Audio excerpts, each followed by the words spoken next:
रणक्षुद्रघण्टानिनादाभिरामं चलत्ताण्डवोद्दण्डपद्मपताळम् लसत्तुन्दिलाङ्गोपरिव्यालहारं गणाधीशमीशानसूनुं तमीडे ध्वनिध्वंसवीणालयोल्लासिवक्त्रं पुरच्छुण्डदण्डोल्लसद्बीजपूरम् गलद्दर्पसौगन्ध्यलोलाळिमालं गणाधीशमीशानसूनुं तमीडे प्रकाशजपारक्तरत्नप्रसून प्रवाळप्रभातारुणज्योतिरेकम् प्रलम्बोदरं वक्रतुण्डैकदन्तं गणाधीशमीशानसूनुं तमीडे विचित्रस्फुरद्रत्नमालाकिरीटं किरीटोल्लसच्चन्द्ररेखाविभूषम् विभूषैकभूषं भवध्वंसहेतुं गणाधीशमीशानसूनुं तमीडे उदञ्चद्भुजावल्लरी दृश्यमूलो चलद्भ्रूलता बिभ्रमाभ्राजदक्षम् मरुत्सुन्दरी चामरै सेव्यमानं गणाधीशमीशानसूनुं तमीडे पुरन्निघ्नरालोलपिङ्गाक्षितारं कृपाकोमलोदारलीलावतारम् कलाबिन्दुगं नीयते योगिवर्यै गणाधीशमीशानसूनुं तमीडे यमेकाक्षरं निर्मलं निर्विकल्पं गुणातीतमानन्दमाकारशून्यम् परं पारमोङ्कारमाम्नाय गर्भं वदन्ति प्रगल्भं पुराणं तमीडे चिदानन्दसान्द्राय शान्ताय तुभ्यं नमो विश्वकर्त्रे च हर्त्रे च तुभ्यम् नमोऽनन्तलीलाय कैवल्यभासे नमो विश्वबीजप्रसीद देवसूनो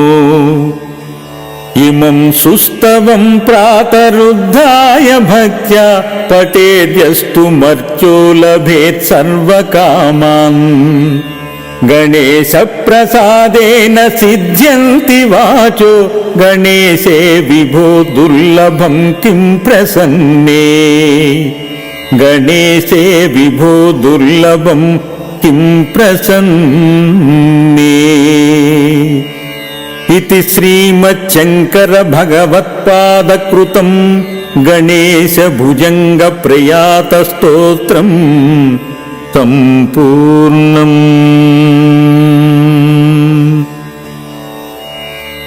रणक्षुद्रघण्टानिनादाभिरामं चलत्ताण्डवोद्दण्डपद्मपताळम् लसत्तुन्दिलाङ्गोपरिव्यालहारं गणाधीशमीशानसूनुं तमीडे ध्वनिध्वंसवीणालयोल्लासिवक्त्रं पुरच्छुण्डदण्डोल्लसद्बीजपूरम् गलद्दर्पसौगन्ध्यलोलाळिमालं गणाधीशमीशानसूनुं तमीडे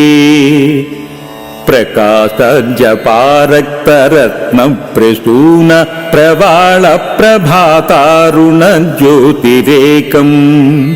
प्रलम्बोदरं वक्रतुण्डैकदन्तं गणाधीशमीशानसूनुं तमीडे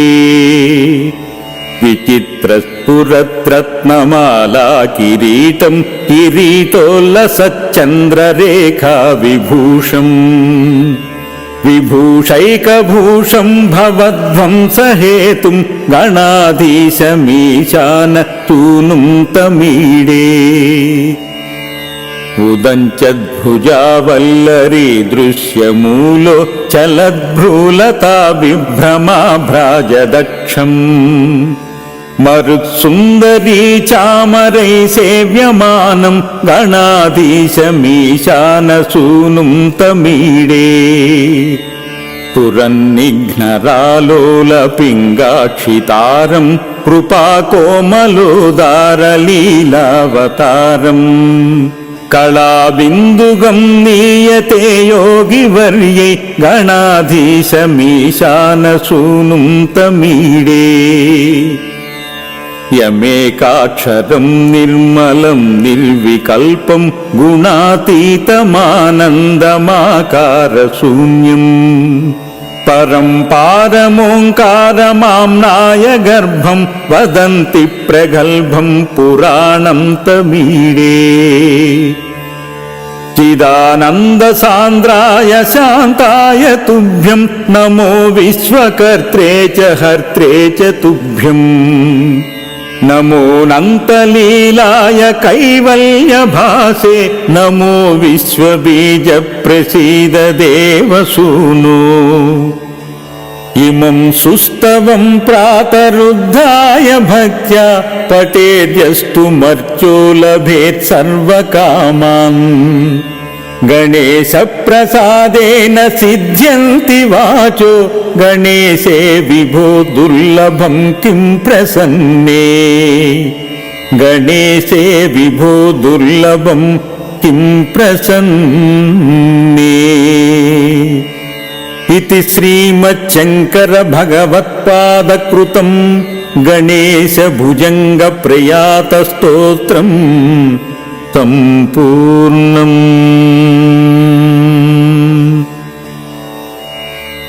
रणक्षुद्रघण्टानिनादाभिरामं चलत्ताण्डवोद्दण्डपद्मत्पताळम्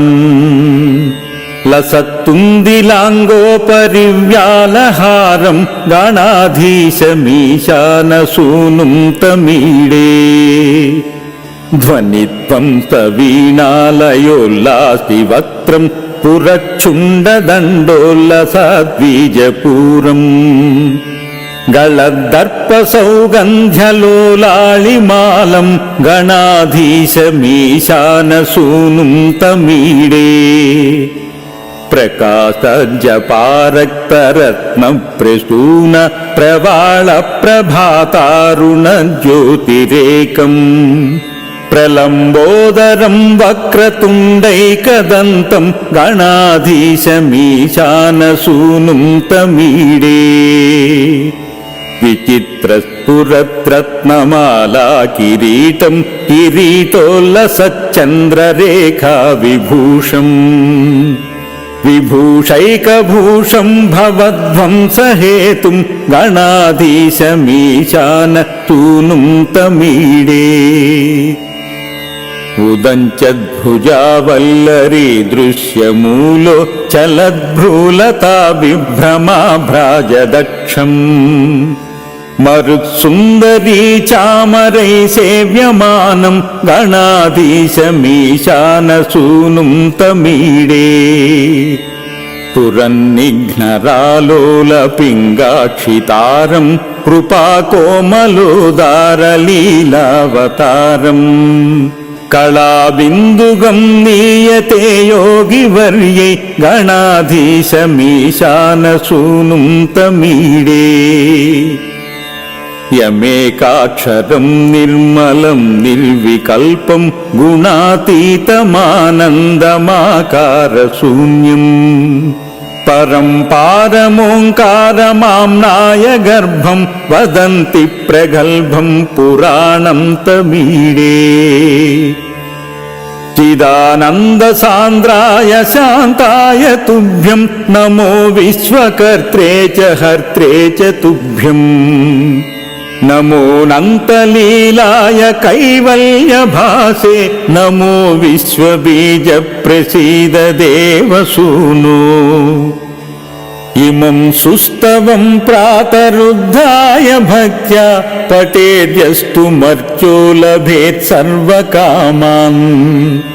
गणेशप्रसादेन सिद्ध्यन्ति वाचो गणेशे विभो दुर्लभं किं प्रसन्ने గణేశే విభో దుర్లభం కిం ప్రసన్నే. ఇది శ్రీమచ్చంకర భగవత్పాదకృతం గణేశ భుజంగ ప్రయాత స్తోత్రం సంపూర్ణం.